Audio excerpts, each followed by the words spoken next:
Sobre essa foto polêmica, um levantamento da empresa Nexus Pesquisa e Inteligência de Dados em plataformas como X, Facebook e Instagram apontou que a foto gerou mais engajamento nas redes do que o anúncio do novo tarifaço dos Estados Unidos sobre os produtos brasileiros. Segundo o levantamento, as publicações sobre a imagem de Flávio ao lado do chefe da milícia privada de Vorcaro registraram mais de 1 milhão de interações nas redes sociais entre as 9 da manhã de terça-feira e as 9 horas da manhã de quarta. O volume total representa um engajamento de 22% superior ao de publicações sobre as novas tarifas norte-americanas, que somaram aí um pouco mais de 1 milhão de interações no mesmo período no X, Facebook e também no Instagram.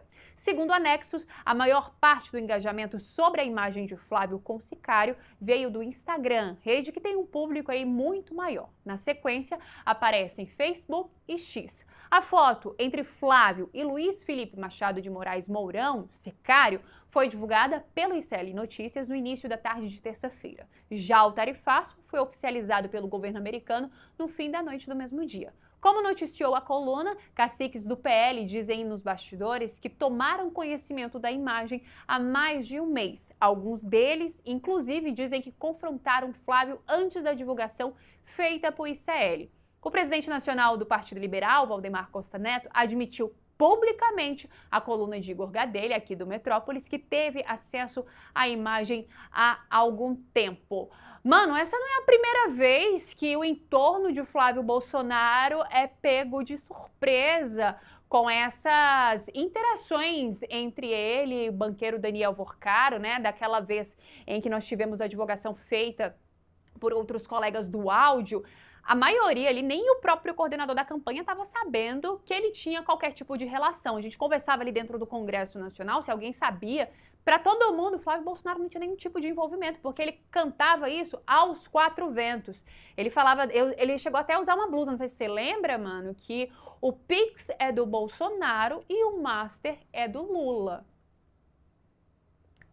Pois é, Marília. E aí a gente descobriu que o Pix era para o Bolsonaro, feito pelo dono do Master, né?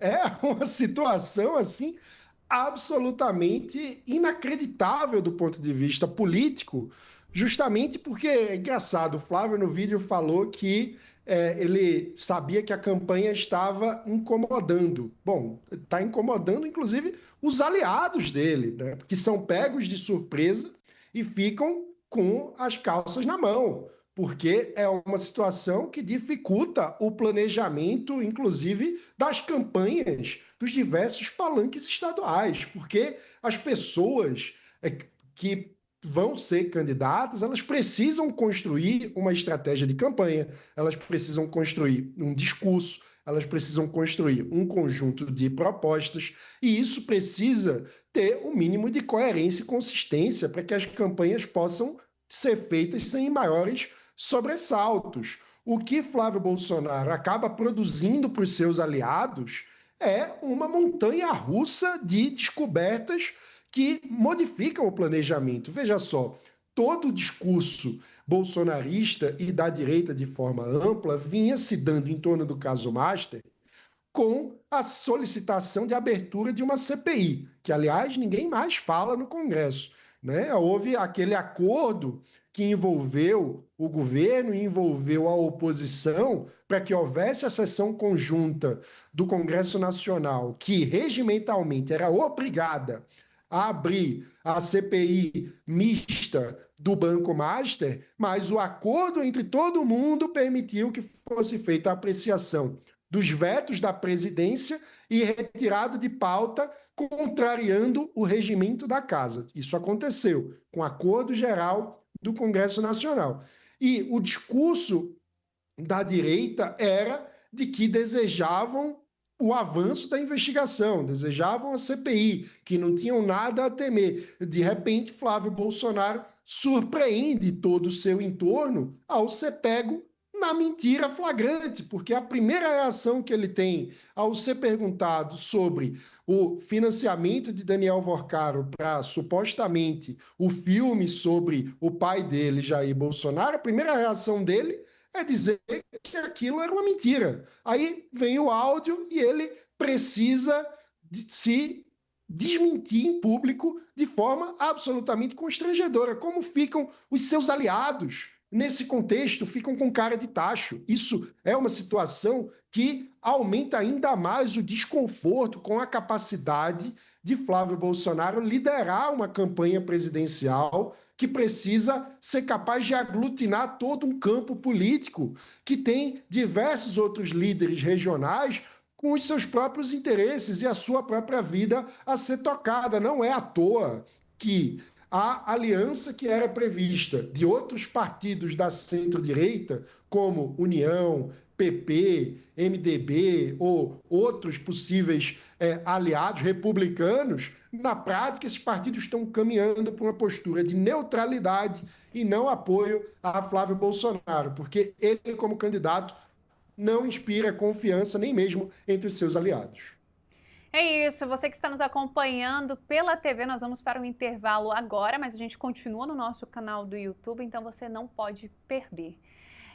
Mano, o que nós temos, né, de fato é uma imagem bastante desgastada do senador Flávio Bolsonaro, envolvido aí em diversas polêmicas, e essas retratações dele em meio ao que ele é questionado acaba também reforçando aí a não confiança das siglas, né, porque a gente entra aí na semana que vem já com as convenções partidárias, quando as siglas precisam ali colocar os candidatos, os seus pré-candidatos, que efetivamente vão concorrer às eleições de 2026. Até o momento, o Flávio Bolsonaro não anunciou quem será aí seu vice ou quem será sua vice. Fala em mulher, vários nomes já foram ventilados.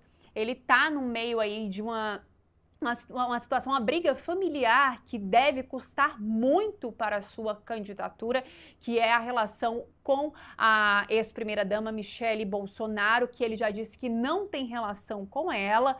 E nós temos aí que isso pode custar muito pelo público evangélico e principalmente pelo público feminino, o qual Flávio Bolsonaro, não só o Flávio, mas ali a direita tem uma certa dificuldade de chegar nesse público. Então, o que ele pode fazer nesse momento, né? É um momento de estratégia, na verdade, né? Tanto para ele, tanto para a campanha do presidente Lula, que vem lidando aí também com essas outras questões. O próprio tarifácio é um assunto, mas também aí para o Flávio tem outras questões que pesam um pouco mais, que no caso é a relação com a Michele Bolsonaro. E agora ainda precisa dar explicações sobre essas imagens, e alguns aliados de Flávio ainda temem que outros assuntos possam aparecer, outras questões, áudio, foto, mensagens, qualquer outra coisa venha a aparecer, mano.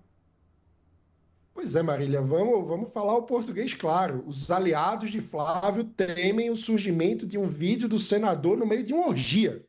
Então, a gente está falando aqui do líder político que deveria tentar representar o campo da direita conservadora, dos valores da família, dos valores cristãos, e a especulação de bastidor é que talvez surja um vídeo desse candidato no meio de uma orgia. Isso mostra o tamanho do problema que há na desconfiança dos próprios aliados de Flávio sobre sua capacidade de liderar a campanha. Justamente porque, mais do que qualquer aspecto isolado, o problema é o combo, né? É o ritmo, a expectativa de que vão continuar surgindo fatos que vão surpreender os aliados e que Flávio não está conseguindo construir um norte de estratégia na sua campanha que pare de pé e que consiga prever quais são os pontos que podem surgir de fraquezas para a construção da sua imagem. E nesse contexto, a crise com Michele Bolsonaro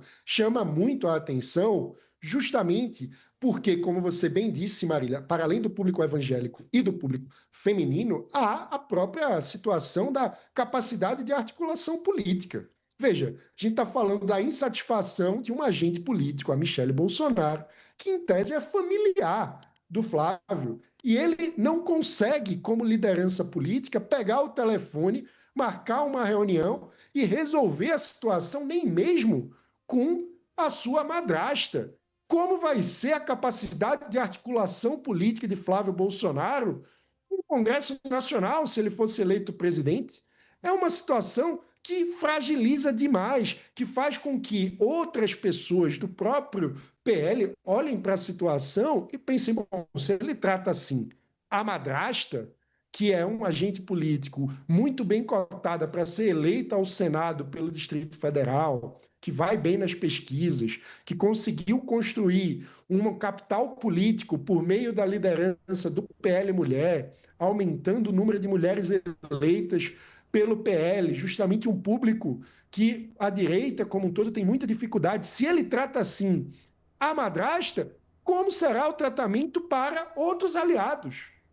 Então, isso aumenta o desgaste e a desconfiança. E do ponto de vista do eleitorado, esse mesmo raciocínio vai ser feito por muitas mulheres que vão olhar para a situação e dizer: esse é um presidente que trata a própria madrasta desse jeito, que ela se sente humilhada e desrespeitada, e ele não consegue sequer fazer um gesto de apreço e de respeito por ela. E essa situação vem a público dessa forma. E mesmo depois de vir a público, eles não conseguem se resolver como ele trata, então, uma mulher que não tem poder. E isso vai ser martelado dia após dia durante a campanha eleitoral. Há muita imagem, há muita foto, há vídeo da própria Michelle trazendo esses aspectos para o discurso eleitoral e há muita dificuldade de vislumbrar qual será o antídoto construído pela campanha de Flávio Bolsonaro para lidar com esses problemas. Porque até aqui o que nós temos visto é uma bateção de cabeça que leva à construção de múltiplos discursos contraditórios entre si, que, por sua vez, aumentam a desconfiança e prejudicam a credibilidade da candidatura de Flávio Bolsonaro. Tema que deve ser bastante explorado durante os debates eleitorais que começam já a partir do dia 16 de agosto. Nós, Metrópolis, iremos participar de um pool com diversos outros colegas que também entrevistaremos os candidatos à presidência da República.